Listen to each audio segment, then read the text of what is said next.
This WBTV high-definition program is sponsored by Time Warner Cable. WBTV News at 6 starts right now. They know each other since like a kindergarten. Charlotte's small but close-knit Russian community in shock and talking about a bizarre and unexplained killing. One Soviet-born man dead, another behind bars tonight. Their childhood connection. Plus, in my Crime Stoppers report, a string of car break-ins. But this time, somebody saw the crook, saw his getaway car. Now it's a race to track this guy down before the thief punches more lunks. But first at 6 o'clock, deadbeat moms and dads, absent parents who aren't ponying up the child support. Some are a few months behind, others haven't paid in years, if ever. Now it's time to pay or go to prison. Hello, thanks for being here. I'm Maureen O'Boyle. And I'm Paul Cameron. Welcome. Maybe it's the season, maybe it's the economy, but more and more people are forgetting about their kids failing to pay.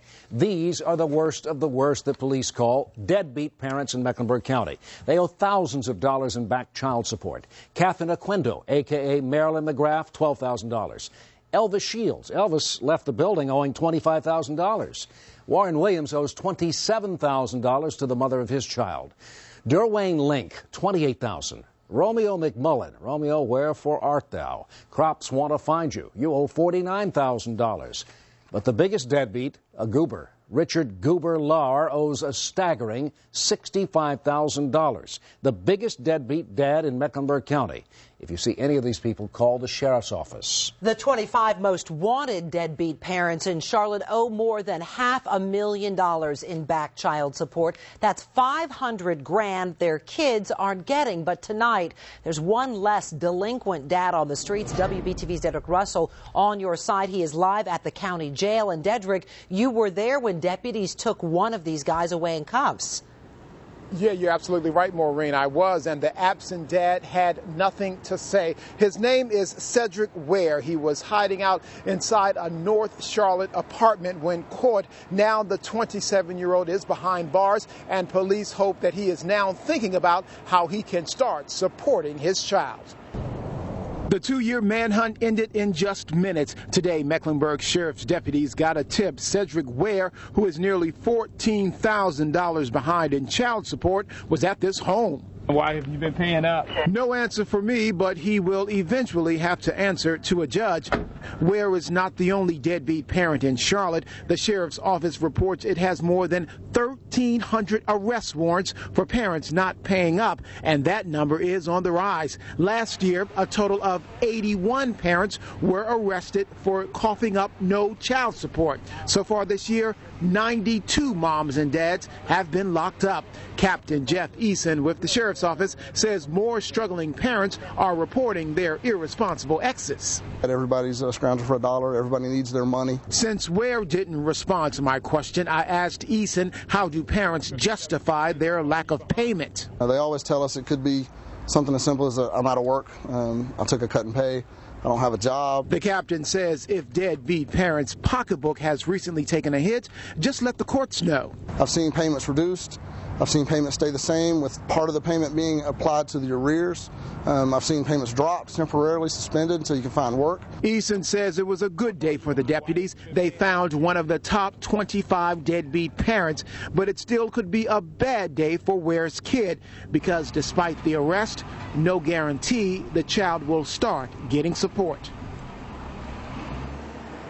Now, in addition to being charged with not paying child support, Ware was also charged with a drug charge that was outstanding. His bond is set right now at a little more than $28,000. We're live at the jail tonight. Dedrick Russell, WBTV, on your side. Yeah, it certainly hurts the children, Dedrick. Thanks. Can you help put some of these absent, irresponsible parents behind bars? Log on to WBTV.com. You can find pictures and rap sheets on some of the biggest deadbeats in Charlotte. An illegal immigrant allegedly involved in a plot to kidnap kids, shipped back to Charlotte to face a judge. Linda Gonzalez escorted into the federal courthouse this morning.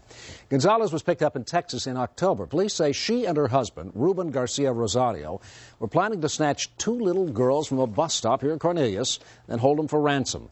Both Gonzalez and her husband face life in prison. A cold case mystery solved in Shelby. Police have charged a man with killing an elderly woman 6 years ago. Donald Eugene Borders now behind bars. Investigators say he raped and murdered this woman, 79-year-old Margaret Tessner, back in 2003. Tessner was found dead in her bed, her phone line ripped out, the door unlocked. For the victim's family and her neighbors, finally some closure. To relief to everybody. I mean, oh God, it's been 6 years. It was scary because you just didn't know who it could be. It could be your neighbor. Tessner was one of 3 elderly women found murdered under similar circumstances in that area back in 2003. Investigators still working to determine if there is a connection between Donald Borders and those other 2 unsolved murders. Well, we're piecing together new information in a bizarre and unexplained killing in Union County. Tonight, the area's Russian community is talking about the murder, telling us what they know about the victim and his accused killer. Both men born in the old Soviet Union. The victim, Yuri Karudikov, and the suspect, Bogdan Rudenko, both immigrated from Kazakhstan to Charlotte. When police say their paths crossed in Stallings December 20th, Karudikov was murdered. Investigators say the 2 were, quote, associates. But people who knew both of these men say there's much more to their relationship. WBTV Sharon Smith on your side live in Uptown Charlotte. Sharon, you're hearing that they were childhood friends. It goes that far back. It does, Paul. In fact, it's been said that they were friends since they were about this big in the old Soviet Union.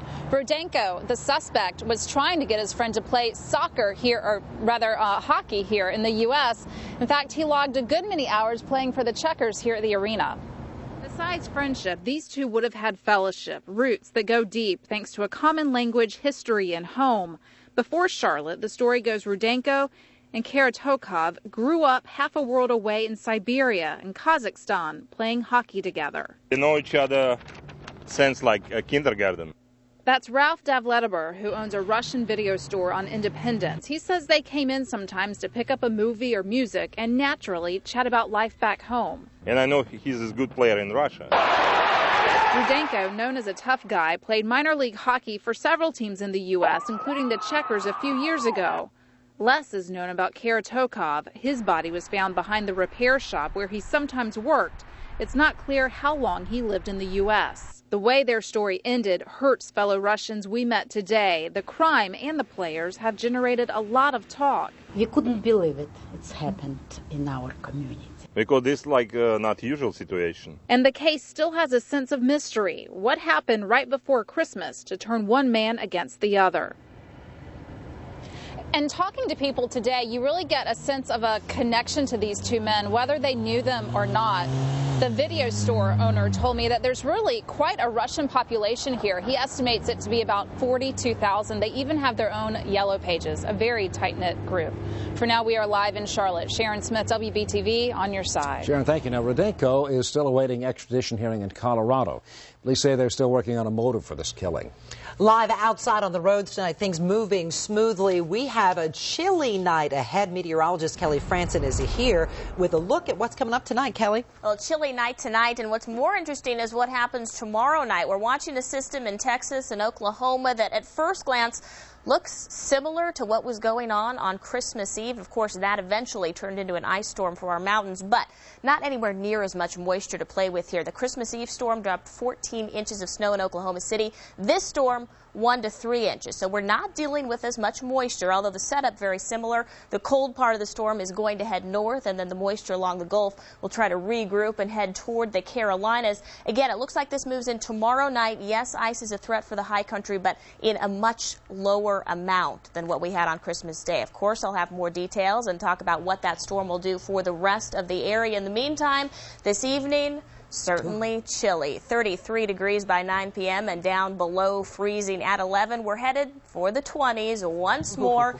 and we've got some very cold weather continuing through the entire 7-day forecast. Of course, more on that in just a few minutes. Kelly, thanks. Up next at 6 o'clock, he is the scourge of a Charlotte neighborhood, a smash and grab specialist, but this crook's been spotted. Coming up in my Crime Stoppers report, the clue that could put this guy away before he strikes again. And I'm talking